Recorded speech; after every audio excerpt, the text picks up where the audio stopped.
our top 24 of 2024. Hey besties, today we are getting into our top 24 reads of 2024. So grab a beverage and let's get booking. As you can see, there are two of us, which means we split the 24 in half and we both have our top 12 reads of 2024, as well as a few honorable mentions because we both had more than 12 favorites of the year. This actually taught me, going through this and making this, I was able to get 12 favorites and a couple of honorable mentions, but one thing I want to prioritize next year is just to focus more on books that I know I'm gonna love, because I read a lot of mid books this year. Yeah. So normally I would like to keep this, hopefully in the future, to one book per author or one book per series. Oh, okay, yeah. But unfortunately, that's just not how it worked out this year. That's true. Yeah. We had some mid months. And just, yeah, we did have a lot of weird mid reads. Yeah. So these are our favorites. Yeah, but these are the best ones. And I do stand by all of these books, and we also tried not to have overlap. So you'll see some books in her stack that I also liked, and I'll probably mention that, and you can mention that for mine as well. So let's get started with our honorable mentions, shall we? So my list, when I went through and made my list, I just scrolled through all the books I'd read starting in January. So my list ended up in chronological order. Tabitha's is a little more chaotic. Mine's just, it's a stack, okay? We found 12. Yep, we did find 12. Yours are in chronological order. Mine are in... Not. No. Nope. My first honorable mention isn't a book I physically own. It is a book I read on KU or the library. I read an ebook of it, however, that may have happened. And that was The Very Secret Society of Irregular Witches. This was just such a fun contemporary romance. It reminded me of what a practical magic book would have looked like if I were thinking of like the fun of practical magic. Of the movie. Right. Yeah. So not the practical magic book, but the practical movie. magic movie. This had very strong feelings like that. Oh, that sounds like fun. So I read the Throne of Glass series this year. So the whole series basically gets an honorable mention because it was fantastic. But I had two favorites from the series, and the first one is one of my favorites because of the order I read the series in. I read the series with Assassin's Blade as the first book, and I actually really enjoyed this book and all the stories within it and all the characters who got introduced, and then all the full circles throughout the rest of the series, starting with this book. I loved so much. There were moments when I like got emotional and like cried because of the setup in this book. Yep. So for me, I had a fantastic read of the series starting with Assassin's Blade. That's gonna be our note on this channel, is like Assassin's Blade first. Yeah. We're Assassin's Blade first people. Like, do what you want, but like we vote Assassin's Blade first. So then on that note, the Throne of Glass book itself was my other favorite of the series. The whole series is amazing, but the setup in Assassin's Blade and then the next beginning of the story, I guess, in Throne of Glass, and the way this also sets up, they both set up the series so well and introduce a whole lot really well, and they're just so good. And then of course the series builds from there. But so those Throne of Glass, specifically these two, are my honorable mentions. Hey. My honorable mentions, both were really hard not to get on the list, but I did enjoy both of these very much. I'm Afraid You've Got Dragons by Peter S. Beagle. That sounds so cute. It is so cute and so fun. It's by the same author who did The Last Unicorn, which is very famous book and also movie. He is whimsy to a T, and I love a good whimsical fantasy. So this was so much fun. Sounds really fun. That sounds great. Really fun. Yeah. Prepare for all of these books to potentially be bestie swaps in the future. Yeah, that's fair. And just add that to my TBR now. This is my other honorable mention. I read this very recently, so I want to sit with it first to see if it actually is an all-time favorite, because sometimes when you return to books in the future, they might not necessarily be an all-time favorite. So I do feel like it's a strong contender for, at least in the contemporary genre, an all-time favorite for me. Yeah, I really enjoyed this. If you like contemporary fiction, there's some very 13 going on 30 vibes. Without over-explaining anything, I get those vibes a bit from this. Okay, so those are some of my most favorite parts of this book. And then there's a lot of emotions in this book as well. And so that also really helped me. There are also a lot of tropes that don't normally work for me, but that did work for me in this book. So I found it really interesting. That is interesting.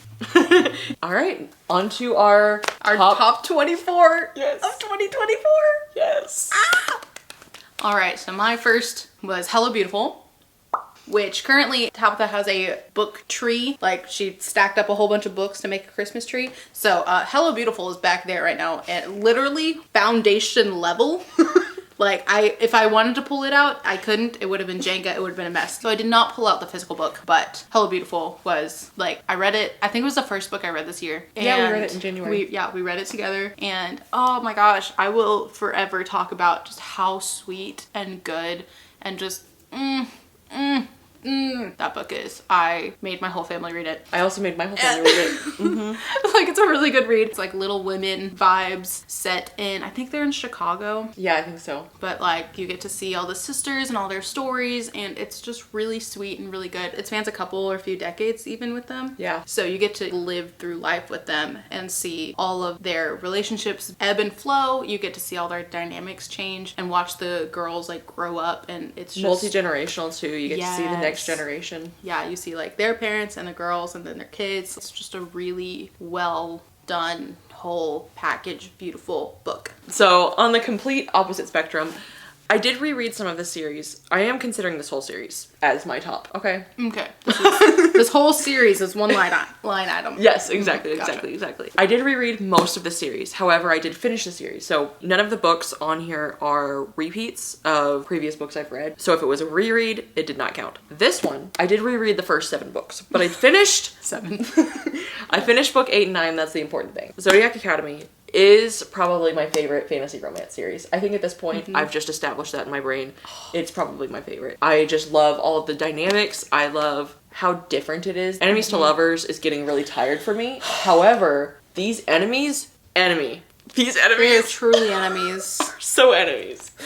And it's just so campy and fun and silly and goofy. And if you can have that in a book, it really goes a long way for me. So. And didn't they took a lot of classic tropes almost, but they had their own twist to them. They definitely so have they their made own them feel twist. fresh and new and fun. The world building in that one though. The world building is so fun. Yeah. The relationships are so fun. The characters, fun. It's just a fun series. It is a fun series when it's not, devouring your heart and spitting back in your face. It is a fun series that will also make you sob.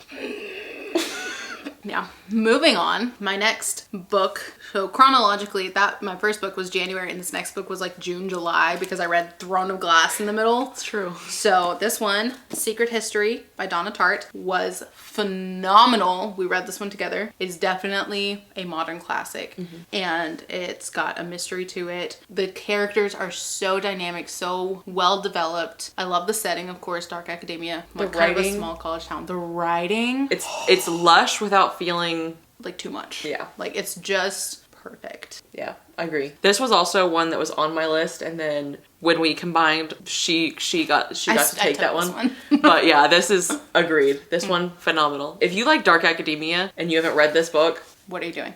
what you doing? You should read it. Yep, it is Absolutely. gold standard. My next one was actually earlier in this year, so we'll think chronologically somewhat. Yeah, sure. And that was Natural Beauty. This is one that really, really surprised me. This is a horror book that takes place with a girl who goes to work for like a makeup store, essentially. Okay. And they have very excessive amounts of beauty regimen. It is a journey. I don't even know how to describe this. It's a horror book, mind you. Fair. So it's got a lot of messages about beauty standards and beauty culture, and it is divine. And this will... I kid you not, this will be on a bestie swap at some point this year. You nice. will be getting this book. That does sound intriguing. Yeah, that does sound like a really good read, actually. I Nice. loved that so much. What does it say? I don't know. I didn't actually look at it. Because it's been a while since I've read it, so I'm like, am I even... Oh, right. Oh my gosh. Yes. Okay, sorry. I had to do slight refresh by reading the sly, surprising, razor sharp, Natural Beauty follows a young musician into an elite beauty-obsessed world where perfection comes at a staggering cost. She is a perfectionist because she is a musician. She is a pianist, actually. And her parents are also pianists. And so there's like a cross between like perfectionism in like that realm and then beauty world. That it's so good. It's like, so that gives good. me anxiety. It's so good. Nice. Apparently, I'm just handing you books over That's there. my TBR now. Yeah. I'm just building my TBR out of her top reads from this year. Cool. My next line item is, I'm going over the next two because it's book 1 and book 2 in a duology, but it's the Elements of Cadence duology by Rebecca Ross, the River Enchanted and A Fire Endless. So they're fantasy. It's so wholesome and sweet, and again, it has like almost familial aspects, really. Yep. Kind of like Hello Beautiful. You're seeing multi-generational a bit. Lots of different types of love. You have yes. It shows you friend love, family love between like parent and sibling, sibling and sibling, love between spouses or friends to lovers. Oh, it's so sweet and so good. And it's just like, it's very wholesome. It is. And so it just, when I read this, and I will say this every single time I talk about these books, is that it healed parts of my soul I didn't know needed healing. Like, I read it and I was just like, oh. Yeah. I had a massive reading slump, and I had just read What I Will Do Is My Next Book. And that book tore me apart. And so I needed to heal. And so this one really helped. I also love this series. This is such a great duology. Yeah, these were easy 5 stars. Easy. They just make my heart feel good just holding They them. do. The characters were so sweet and beautiful, and watching everyone's relationships build and change and grow and dynamics unfold, like everything. And the setting is gorgeous. And it's so magical. It's very magical. Yes. Oh, just... And you don't often get like a bard. Yeah, the main character is a bard, and he has a harp that he makes magic with, that he magics. And the story itself, there is a lot about healing as well in relationships and like in the land. I think that's probably part of why it felt like such a healing read, is because you see so many things heal and grow and blossom and rebirth. And oh, I could talk about this book all day. I could too. I really love these books. Just thinking about it more, it makes my heart feel good. Yes. Like, I might need to reread these. I don't reread a lot just because I'm such a slow reader. It takes me forever to like get through my TBR as it is. But these I would easily reread. If you're planning your reading next year, this would be a really good spring read, I think. Oh, definitely. Yeah, this would be a lovely spring read. Renewal, rebirth, growth. I could go on forever about these. I love them so much. So you can keep holding those healing books. I'm going to cover my next book, which is the book I read right before those that tore me up, and that was My Dark Vanessa. This book, emotionally draining. Emotionally draining on so many levels. And in our friend group, we have specifically barred Sherilyn from reading this for a while. Yeah, Sherilyn would have a really hard time with this book. Sherilyn can be very emotionally affected by books, like, so easily. It's one you have to go into with the right headspace. It has to be the right time. It has to be something that you are interested in exploring the topic of. Like, you have to be in the right headspace for this. And you have to know what you're getting into, because it can be a little too much. Very easily. Definitely check trigger warnings, because the triggers combined with the emotions that are in this, they can be a lot. Yeah, that's fair. All right. Next favorite of 2024 was One Dark Window, and truly the duology was a favorite, but specifically book number 1. I loved it for the magic system, the setting. Naturally, we have like a royal court situation. I feel like not every fantasy book goes into having like kings and queens and princes and princesses. Like, there's a lot of fae in fantasy at the moment, and so having like just that royalty aspect, that was a good change for me to have that going on. The card magic system was super neat. Like, it was very different. The magic systems I've seen have been that way, where it's just kind of like, woo, magic. The soft magic, yeah. Yes. So the way they did the magic system in here with the cards, oh, that was so neat. But my favorite aspect of this book was the monster, and I loved him specifically because I pictured him like Venom, and I love Venom, and so I read him basically in Venom's voice, and so the whole time he was just like goofy, fun, not serious. Even though he like is, anyway, that just made it so much more fun for me that I like had that extra level. I had just like that voice going in my head reading the monster, and that was a lot of fun for me. It's also very poetic if you like poetic style writing. Like, there's a lot of just poems in there too. Yeah, yes, at the beginning of each chapter it'll have a rule of using magic. So you're getting that aspect of world building throughout, where just a little bit of like how things work for their world. But yeah, this one's super fun. And then similar gothic vibes is going to be A Dowry of Blood. This is a Dracula retelling from the point of view of his wife who murdered him. And that's told very early on, like literally page 1 or chapter 1. Either way, so early on, that's not a spoiler. No spoilers. And this book is in second person, so she's like narrating to him actually. So she's like, I killed you. I didn't mean to kill you, or I didn't start off wanting to kill you, something like that. Also, it never says the name Dracula. That's another really interesting tidbit. Because when he finds her and turns her, he changes her name. And so she doesn't remember her human name. So she says, power back, I'm not going to call you your name. Ooh, so that's cool. It is very cool. It is very cool. I've never read Dracula, so I'm not as familiar with his wives. But I knew it was Dracula because it says in the dust jacket. But other than that, you don't see the word Dracula in this book. Oh, so you wouldn't know necessarily? No. From the story itself? No. Oh, that's kind of I mean, cool. you can kind of like make a guess. Yeah. Because it's like big vampire dude that's lived forever. You can probably guess. That's cool though. It's very cool. Yes. Just add that to my DBR.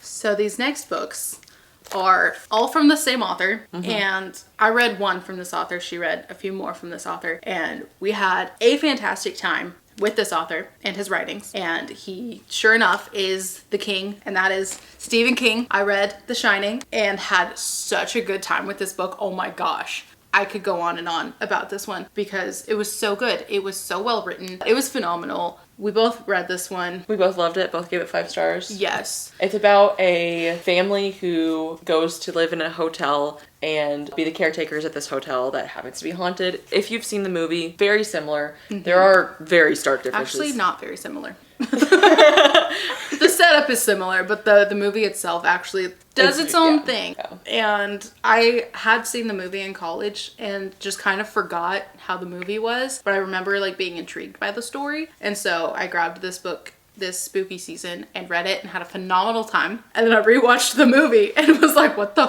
fuck is going on? Yeah. Because the movie is actually very different. The way that they do the characters in the movie is actually characterization totally different. The characters in here are, I love the way they're written. I love the way they're introduced. I love the background and like their perspective and their thoughts that you get. He did such a good job with this book. I think I would reread this actually. Yep. It was so good. But not before you continue with his other Stephen King books, including Billy Summers, which is following a hitman who has one last job. And he knows one last job, there's always going to be something that goes wrong. And indeed, something does go wrong. But beyond that, there's such a good relationship in here. A phenomenal relationship that starts somewhere around a third to half. I don't want to say like the gender of this person or anything about that or what kind of relationship it is. There's something. There's some kind of relationship that starts, and that relationship was just so well done and so phenomenal that I ate it up. I ate it up. I love it so much. I cried so much during this book. Oh, dang, dude. I just got so emotionally invested. It's not a book that I see everyone sobbing for, but I just got so emotionally invested in these characters and where their journey was going to take them. So I loved this. 5 stars. One of my favorite Stephen King books. It's going to be hard for me to decide. I actually read a lot of Stephen King this year. So even getting to the 3 that I have here in our top 24, again, next year, we'll try to have different authors. It's just kind of how this happened this year. But yeah, this is definitely an all-time favorite book. All of Stephen King's works are going to be. This one, Pet Sematary, I read around the same time we read The Shining. The catchphrase on the back is sometimes dead is better. Oh. So we have a pet cemetery where kids would bury their pets and they would come back to life. And you can just imagine the twists and turns that could take. I'm like, yay, but also freaky and terrifying. Yes. And that probably shouldn't happen. This also has a very emotional journey. And this has one of the best endings of a book. Oh, I loved this ending. I loved this book. I loved these characters. Stephen King does such a phenomenal job with characters. You really feel for them. And you go, yes, that is a reasonable action that someone would take. This is something that someone would do. And so I really felt that with this book. Do not read the introduction because I kind of figured what was going to happen based on the introduction, which... So go in blind. Go in blind. And then read the introduction. And then you can see why he would say that it's like the book that he shouldn't have written. Oh, damn. So he almost didn't publish this because of that. She's like, add to TBR. You want me to read this? I do want you to read that one. I'm scared. Am I gonna be okay? Anyway, moving on.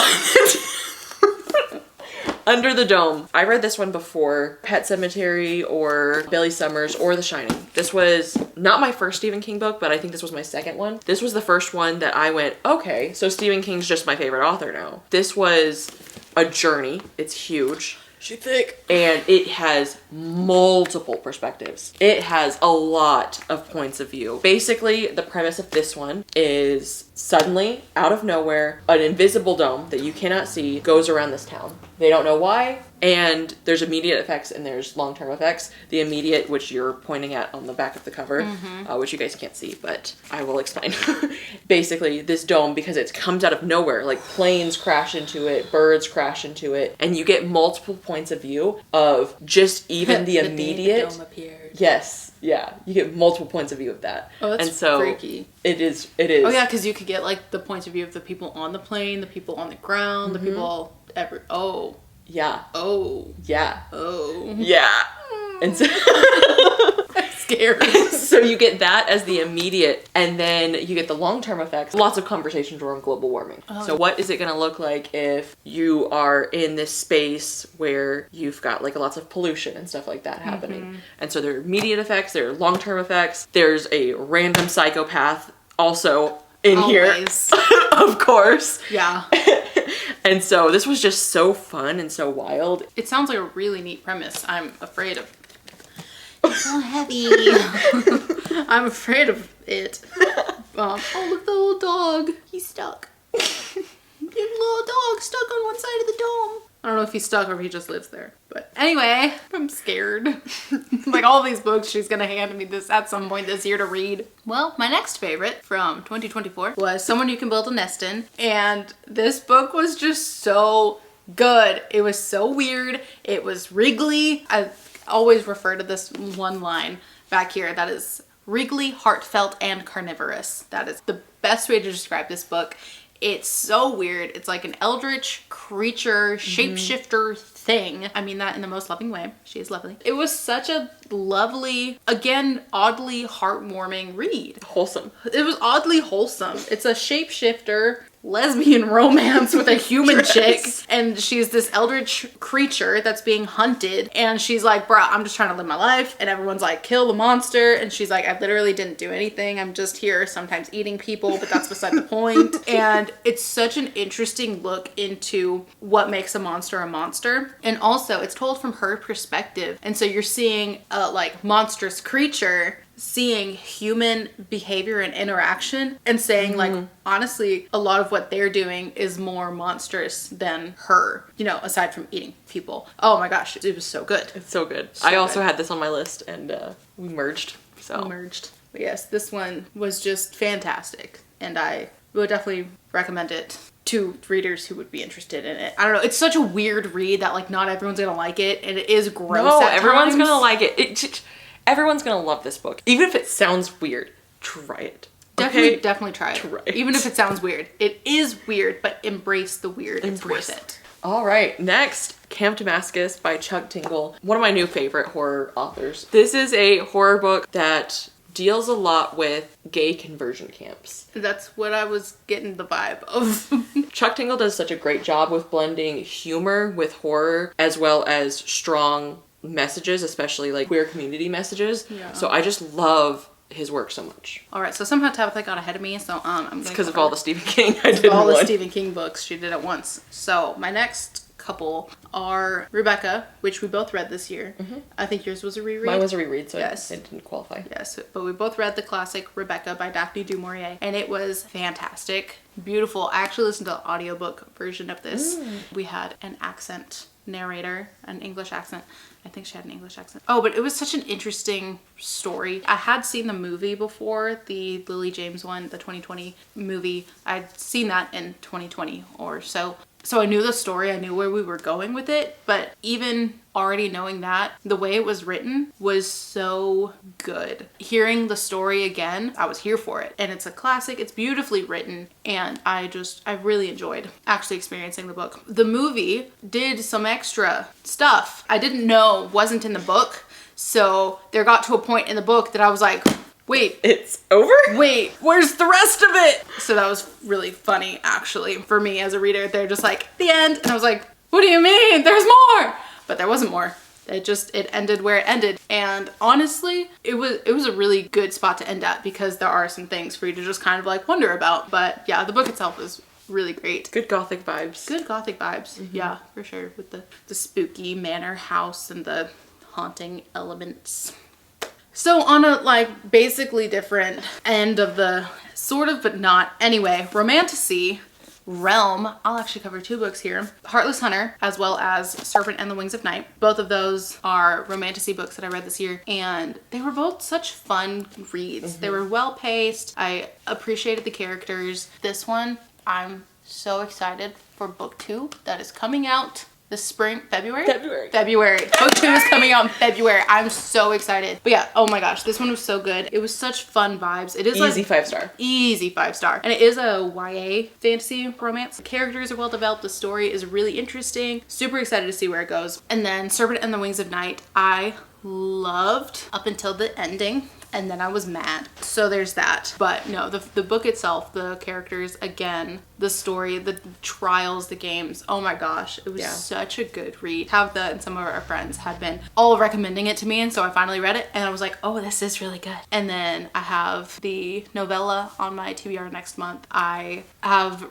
received the rundown of book 2, Ashes of the Star-Cursed King. And then I will go into the next duology after I read the novella. I did read a lot of romantasy, got really deep into that. Not that deep. I started my romantasy journey this year and these 2 in particular were fantastic. I love this one. And I'm so excited to continue these series. So next on my list is Hum. This was such a surprise. I didn't expect to love this as much as I did, but I didn't know it was dystopian, and I do eat up dystopian books. Mm-hmm. Dystopian sci-fi was a lot of fun. Loved the main character. She's a mom. We start this book off with her getting a face change to make some money. She sells her face identity, and so she gets her face changed just slightly enough to where like cameras and stuff can't pick up who she is. And so she starts off with that, and she uses that money that she earns to take her kids to the botanical gardens, which is like this rare thing that people don't get to do anymore because everything is concrete. Everything is like, it's real dystopian. You don't get into like what happened, like why everything is concrete or anything like that. You're focused in the present on them going to the botanical gardens and things happen, and it's just so good. Next favorite was a mystery book that has been sitting on my shelf for a hot minute.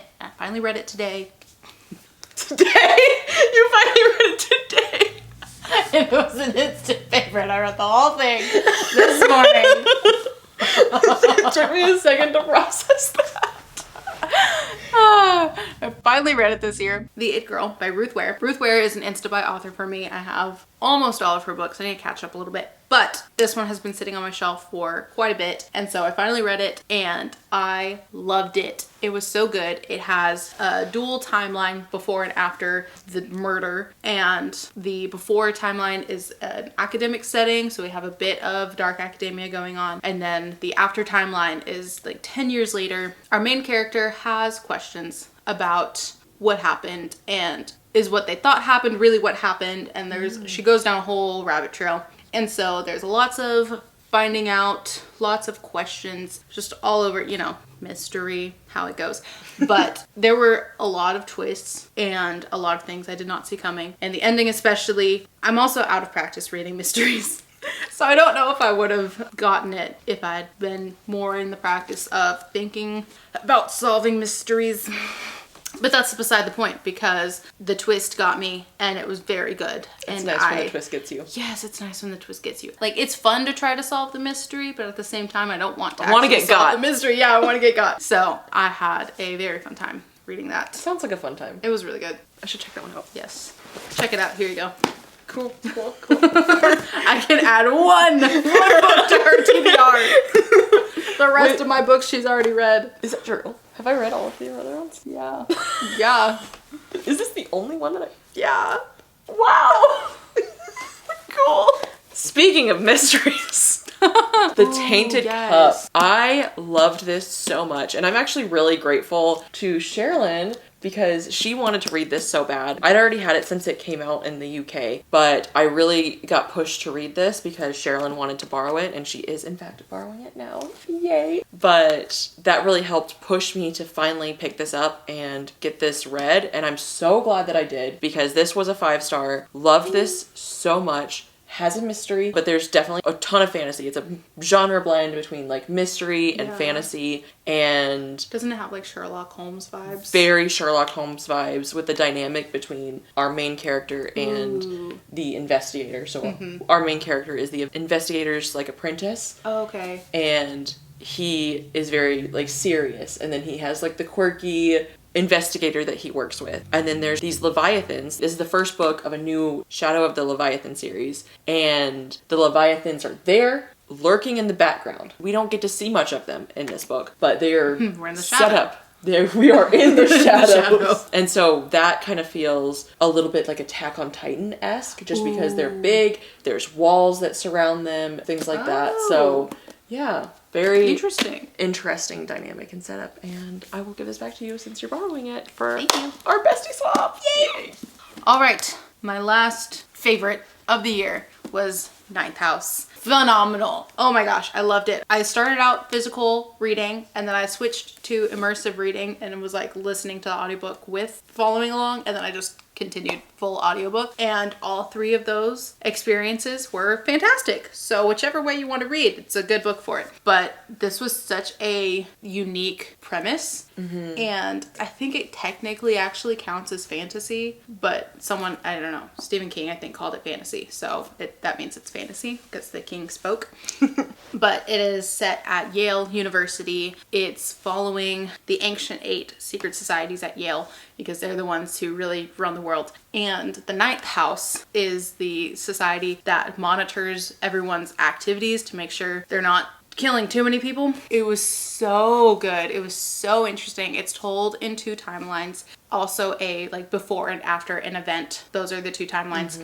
And it's all third person, but the 2 timelines focus on the perspective from 2 different characters. And it was just so good. Like the mystery. I also didn't read the back. I went in blind, and it wasn't until like halfway through the book that I really figured out what was going on. I was like, I have so many questions. When do we find out? It was literally like halfway through. But it was so interesting and intriguing and fantastic. And the magic elements in it are so good. There's a lot of like object related magic. There's culty magic where there's rituals, and then there's objects that have magical qualities or things to them. And oh, it was so unique. This was one of the last books I read this year, and I have a few more still, fingers crossed I'd make it through. But I had a good year. You did. I did.